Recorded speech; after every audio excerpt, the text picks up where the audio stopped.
अपने शहर की लेटेस्ट खबरों के लिए चैनल को सब्सक्राइब करें और बेल आइकन को दबाएं।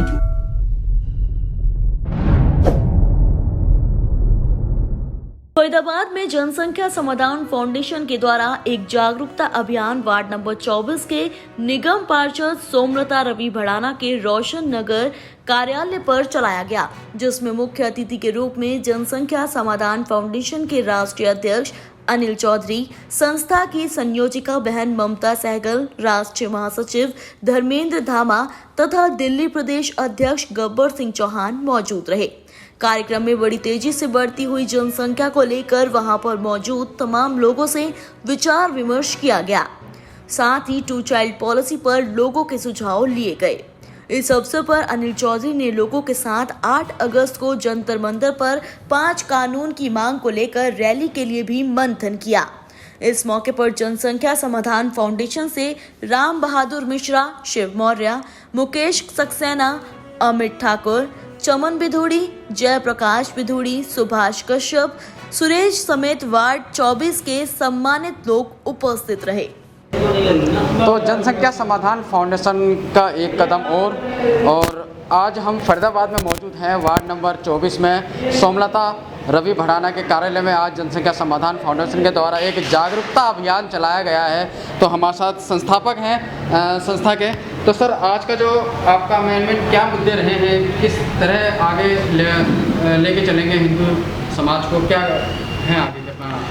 जनसंख्या समाधान फाउंडेशन जो कि पिछले 8 वर्षों से लगातार जनसंख्या नियंत्रण कानून की मांग को लेकर आंदोलन चला रहा है। देश भर के 300 से अधिक जिलों में 23 राज्यों में जनसंख्या समाधान फाउंडेशन की टीम काम कर रही है और उसका कहना है साफ साफ कि देश में जनसंख्या नियंत्रण कानून बने, अर्थात अधिकतम 2 बच्चे कानून बने, और जो दंपत्ति उस कानून को ना माने उनकी सभी सरकारी सुविधाएं समाप्त हो, सरकारी सब्सिडी समाप्त हो और उसके साथ साथ उनका मताधिकार समाप्त हो।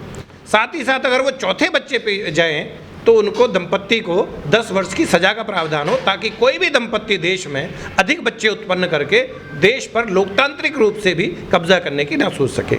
आज यहाँ फरीदाबाद में रवि भड़ाना जी जो पार्षद हैं यहाँ के, उनके यहाँ कार्यालय पे जो एक बड़ी बैठक हुई है, क्षेत्र के निवासियों से बातचीत हुई है।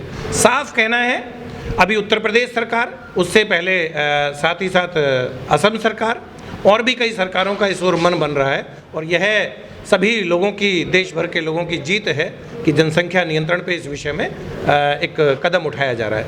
हाँ, हमारा ये कहना ज़रूर है कि जो उत्तर प्रदेश सरकार नई जनसंख्या नीति लाई है उसमें कुछ अधिकारियों ने एक बच्चा नीति, यानी एक बच्चे पर जो बहुत सारे प्रोत्साहन किए हैं, उन प्रोत्साहनों को रोका जाए और यह अधिकारियों से ये बात कह दी गई है और संभवतः यह बहुत जल्दी एक बच्चे वाली नीति समाप्त होने वाली है। सर, केंद्र सरकार सीए एनआरसी कानून लेके आ रही थी, एक बिल लेके आ रही थी, लेकिन उसका विरोध जिस तरह से देखा गया था, जो आज तक शाहीन बाग के नाम से जाना जाता है, तो नहीं लगता आपको कि मोदी सरकार अगर जनसंख्या कानून लेकर आती है 2 बच्चों वाला, तो कहीं ना कहीं एक कौम को बहुत ज़्यादा फर्क पड़ने वाला है? फिर सर, भगवान राम बालकाल में थे और बाल्यकाल के बाद युवावस्था में गए। आपने देखा होगा कि उनको महर्षि वनों में ले गए इस कारण से क्योंकि उस समय राक्षस लोग यज्ञ में विघ्न डाला करते थे। भारतवर्ष में भी, आज के युग में भी वह राक्षस उपस्थित हैं और जो जो अच्छे काम होते हैं, चाहे वो सीए का विषय हो, चाहे एनआरसी का विषय हो, या 370 का विषय हो, या 3 तलाक जैसी कुरीति हो, इन सभी, या भगवान राम के मंदिर का विषय हो, जब इन विषयों को अच्छे लोग लेके आते हैं तो विघ्न डालने वाले राक्षस जरूर आएंगे।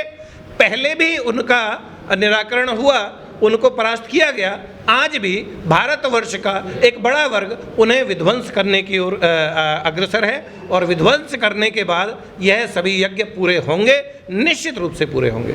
मैं आपसे पूछना चाहूँगा, जनसंख्या समाधान फाउंडेशन जैसे कश्मीर पंडित जो कश्मीर को छोड़कर उनको भागना पड़ा था, क्या उनके लिए भी आने वाले समय में कुछ आप लोग करने वाले हैं उनको वापसी के लिए?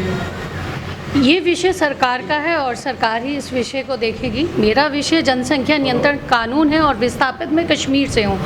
कश्मीर में जो स्थिति हुई, जिस तरह हमें वहाँ से भगाया गया और हम भागे, वो स्थिति यहाँ ना आए, इसीलिए इस विषय पे काम कर रहे हैं और सरकार से निवेदन है कि आग्रह है कि ये जनसंख्या नियंत्रण कानून कठोर जनसंख्या नियंत्रण कानून बनना चाहिए और ये देश में लागू होना चाहिए। सर, आज आपके कार्यालय पे जागरूकता अभियान चलाया गया है जनसंख्या नियंत्रण कानून को लेके राष्ट्रीय अध्यक्ष जी के द्वारा, तो क्या कुछ कहना चाहेंगे सर? मैं कहना चाहूँगा और सरकार से अपील करना चाहूँगा कि सरकार जनसंख्या नियंत्रण कानून को सख्त से सख्त रूल बना के इसे करे। जैसे कि अभी भाई साहब ने कहा कि 4 बच्चे होने के बाद सरकार उन्हें 10 साल की सजा का प्रावधान रखे और 2 बच्चों से ज़्यादा हो तो उनके सारे अधिकार, वोट डालने के अधिकार, सब्सिडियाँ, जो भी सरकारी सुविधाएं वो छीन ली जाए, ये होना चाहिए। और ये सब इसे लागू करने के लिए बहुत ही हम सबको संघर्ष करना पड़ेगा, एकजुटता के साथ हमें चलना पड़ेगा और इसे हमें लागू करवाना होगा। सर, आपके वार्ड में आज कार्यक्रम आयोजित हुआ है, आपके वार्ड के भी लोग सम्मिलित हुए हैं, तो क्या कुछ लगा आपको देख के?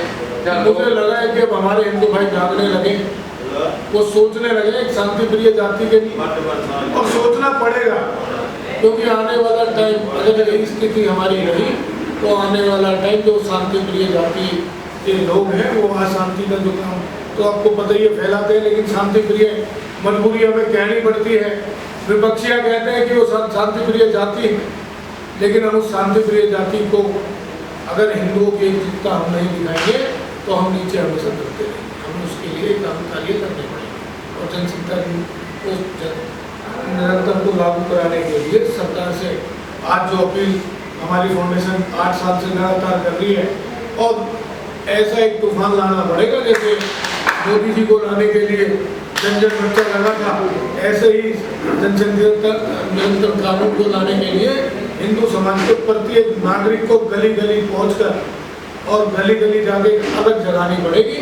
और इस कानून को लागू करवाने के लिए हम सबको हर जगह इकट्ठा होकर पहुंचना, जैसे भैया ने कहा कि 8 तारीख को जंतर मंतर है, और ऐसे बड़े बड़े कार्यक्रम हमें हर क्षेत्र में, हर राज्य में करने होंगे क्योंकि सरकार की भी नींद खुले और इस जनसंख्या नियंत्रण कानून को लागू किया। सर, 8 तारीख का जो आपका जो प्रोटेस्ट है या आप लोग जो आप जंतर मंतर पर धरना प्रदर्शन करने वाले हैं अपनी मांगों को लेकर, तो क्या क्या मांगे उसका मुख्य रूप से रहेगी आपकी जनसंख्या कानून का? देखिए, सभी सनातनी वहाँ इकट्ठा हो रहे हैं, अश्विनी उपाध्याय जी उसमें मुख्य हैं। मुख्य 5 मांगे हैं: जनसंख्या नियंत्रण कानून, साथ ही साथ घुसपैठ नियंत्रण, यूनिफॉर्म सिविल कोड, समान शिक्षा और उसके साथ साथ धर्मांतरण विरोधी कानून। ये 5 विषय हैं। उसके साथ साथ बहुत सारे जो अनावश्यक कानून हैं जो देश में अंग्रेजी समय के बने हुए, उनकी गोली भी जलाई जाएगी, यानी अर्थात उनकी प्रतियाँ जलाई जाएंगी। और मैं आपको एक बात और स्पष्ट कर दूँ, इस विषय पर भारत के राष्ट्रपति जी ने हम लोगों को इस विषय पर बुलाया और 55 मिनट बातचीत की। आज 125 सांसद इस विषय पे हमारे साथ न केवल समर्थन बल्कि संबद्ध हैं हमारे साथ। केंद्रीय मंत्री गिरिराज सिंह और संघ के राष्ट्रीय कार्यकारिणी सदस्य माननीय इंद्रेश कुमार जी, जो कि संगठन के मुख्य संरक्षक भी हैं, आज यह सभी लोग यानी 125 सांसद वो संबद्ध हैं। उसके अलावा भी लगभग 250 सांसद ऐसे हैं जो इस विषय पर साथ हैं। मैं समझता हूँ मीडिया भी आज इस विषय पर आपके जैसे भाई साथ है। निश्चित रूप से जनसंख्या नियंत्रण कानून भी बनेगा, घुसपैठ पे नियंत्रण भी होगा, धर्मांतरण विरोधी कानून भी आएगा, साथ ही साथ समान शिक्षा की नीति भी आएगी, और उसके अलावा जो मुख्य जो भारत की जो समान यूनिफॉर्म सिविल कोड है वह भी आएगा, और भारत अखंड सनातन राष्ट्र घोषित होगा। यह भी विषय। अपने शहर की लेटेस्ट खबरों के लिए चैनल को सब्सक्राइब करें और बेल आइकन को दबाएं।